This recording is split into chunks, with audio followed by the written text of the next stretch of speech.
chest X-ray film or radiograph. Okay, alam nyo naman na siguro ang X-ray guys, di ba? To visualize the anatomical location and appearance of the lungs, of course, di ba? O ganyan yan guys. Then, pre-procedure for this one is to remove all jewelry and other metal objects from the chest area. O bakit kaya guys? Kasi yung mga jewelry or mga metal objects guys, pwedeng, kunyari, nakasuot yan kay patient guys, makikita mo siya ngayon dito sa X-ray. So, pagdududahan ngayon nung doctor na magre-read ng X-ray guys kung ano yun. Baka mamaya sabihin niya tumor yun. Okay? So kailangan walang jewelry and metal objects from the chest area. Then you assess the client's ability to inhale and hold his or breath kasi i-instruct later on si patient nung rad tech na i-hold niya yung breath niya during the X-ray na guys. Okay? Then the post procedure help the client to get dressed. Okay? So, ganun lang naman ginagawa, guys. Actually, RadTech ang gumagawa naman nito during the procedure naman na. Diba? Pero, alam nyo naman na siguro yan X-ray naman na siguro kayo, diba? Then, we move on to the thoracentesis. Okay? This procedure naman, guys, it is a removal of fluid or air from the pleural space via transthoracic aspiration. Ang ginagawa dito, guys, we are inserting a needle. Okay? A needle. Then, i-aspirate natin yan. Then, madedrain na ngayon yung fluid, okay? Either air or fluid, guys. Okay, air, guys, kapag pneumothorax yung case ng patient. Then, blood naman kay hemothorax. Okay, nagigets? So, what's the pre-procedure for this one, guys? Okay, you need to prepare the client for ultrasound or chest radiograph if prescribed before the procedure, okay? Then, you assess results of coagulation studies para ma-assess mo kung at risk ba for bleeding yung patient natin. Then, note that the client is positioned sitting upright with the arms and shoulders supported by a table at the bedside during pre-procedure. So, ganito yung position ng patient natin. Or, if the client cannot sit up, the client is placed lying in bed toward the unaffected side with the head of the bed elevated. So, pag ganito. So, toward the unaffected side. Bakit guys? Diba meron tayong dalawang lungs. So, either right or left lung. Okay, nagagets? Then, instruct the client not to cough, breathe deeply, or move during the procedure. O bakit guys? Kasi nga, during the procedure, mag-i-insert ng needle, tama po ba? So kapag nag-cough or nag-move yung patient natin guys, possible mag-move din yung lungs, tama? So possible guys na ang matusok mo yung lungs ni patient. So delikado pag nangyari yun guys, okay? Then the first procedure for this one, you need to monitor the respiratory status. Okay? Then apply a pressure dressing and assess the puncture site for bleeding and crepitus. Then lastly, you monitor for signs of pneumothorax, air embolism, and pulmonary edema. When we say pneumothorax, guys, merong na-trap na air doon sa lungs ni patient. Okay? Then pulmonary edema, nagkaroon ng tubig doon sa lungs ni patient. Okay? And that is all, guys, for your thoracentesis. Okay?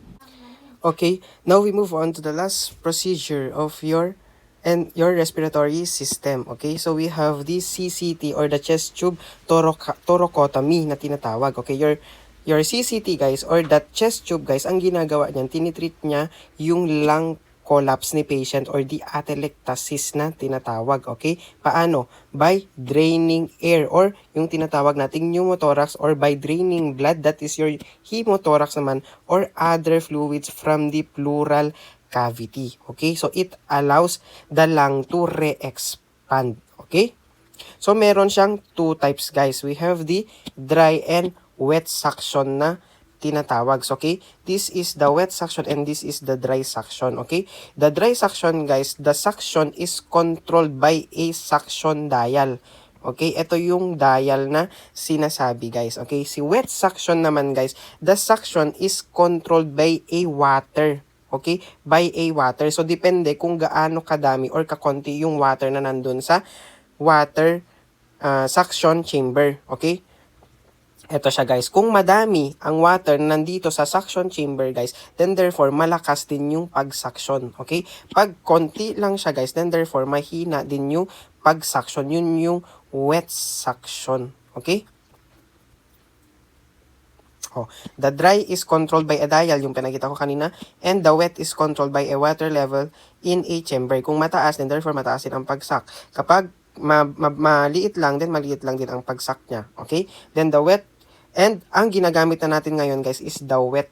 Okay? The wet chest tube system. Okay? This includes a three chambers, guys. We have the collection chamber, water seal chamber, and suction control chamber. Okay? Si CCT, guys, the procedure itself, guys, hindi naman tayo ang gumagawa niyan. Doktor ang gumagawa niyan. Pero, ang kailangan nating gawin, guys, is to monitor yung tatlong chamber na yan. Okay? The collection chamber, water seal chamber, and the suction control chamber. So, this is the chest tube system, guys. Okay? Wet chest tube system ang gamit nila dito, guys, dahil water ang nandito sa suction control chamber mo. Okay? This is the suction control chamber. Then, we have the collection chamber and the water seal chamber. Okay?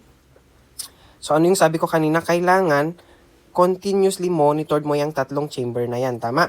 First, we have the collection chamber, okay? So, itong collection chamber, guys, ang ginagawa nito, siya ang nagko-collects ng air, blood, or fluid. As you can see in the visualization, di ba? May blood na na-collect dito kay collection chamber dahil siya ang nagko-collect ng air, blood, and fluid. Now, ano ang kailangan na gawin mo or i-monitor mo kay collection chamber, okay? Kailangan, guys, i-monitor mo yung amount, color, and consistency of the drainage. Okay? Kailangan sa color, guys, kailangan zero sanguinis ang color. Okay? Kapag bright red na ang nakita mo dyan, guys, it indicates active bleeding. Okay? So, you need to report it to the physician. And the consistency, guys, kailangan thick. Okay? And the amount, guys, kailangan hindi lalampas ng 100 ml per hour. Okay? Kasi kapag nangyari yun, guys, you need to report it to the physician. Okay? Yun kay collection chamber. Now, let's discuss si water seal chamber naman. This one. Okay? This one. Meron ding water dyan, guys. Okay? Anong ginagawa ng water dyan? It prevents the air from entering the pleural space. Okay? Pinaprevent niya yung air na mag-enter again sa pleural space. Okay? So, ano yung kailangan i-monitor mo dito sa chamber na to, guys? You need to monitor the bubbling. Okay? Ano ang normal? Okay, ano ang normal na bubbling dapat, guys? Kailangan intermittent bubbling ang nakikita mo. Okay, when we say intermittent, guys, merong bubbling then nawawala, then nagmemeron then nawawala. That's the intermittent bubbling na tinatawag and it indicates normal findings. Okay? Ano yung abnormals? Kapag merong continuous bubbling na nangyayari dito kay water seal chambers because it indicates air leak. Okay, so ano yung kailangan mo gawin? Kailangan hanapin mo kung nasan yung leak. Okay? Then, lastly, guys, is the suction control chamber o this one naman, guys. Okay? It applies controlled suction or sa kay wet suction. Yun yung sabi ko, kung ilan yung water na nakalagay dyan, yun lang din yung isasak niya. Okay? Kung konti, then konti ang suction. Kapag mataas, mataas din ang suction. Okay? So, ano yung kailangan mong i-monitor, guys? You need also to monitor the bubbling na nangyayari dito. Okay? Kasi ano dapat ang normal? Kailangan gentle bubbling ang nakikita mo dito. It indicates normal finding. Okay? Ano yung abnormal? Ano yung abnormal, sir? Kapag wala kang nakikitang bubbling. Okay? Meaning, guys, hindi enough yung suction na nagagawa niya. Okay?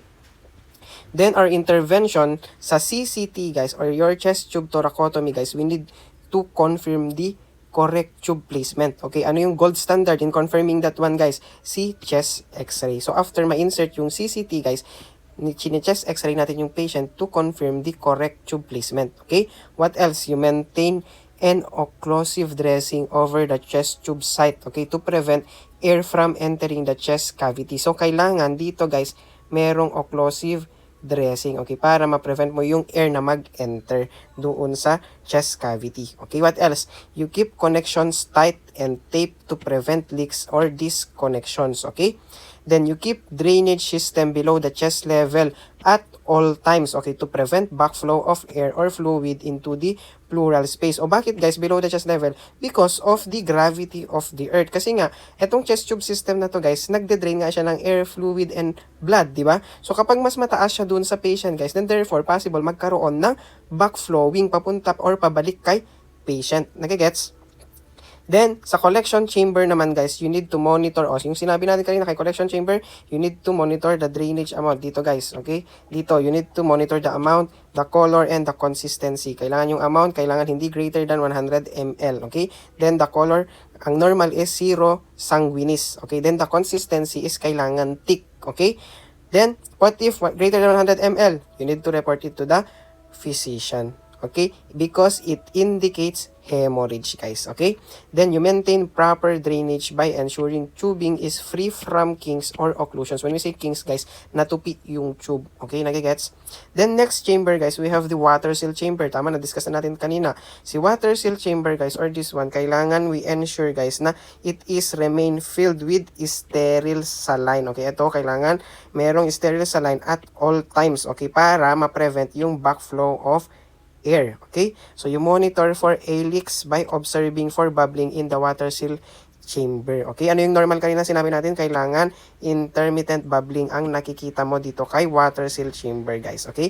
As air is drained from pleural space. Okay?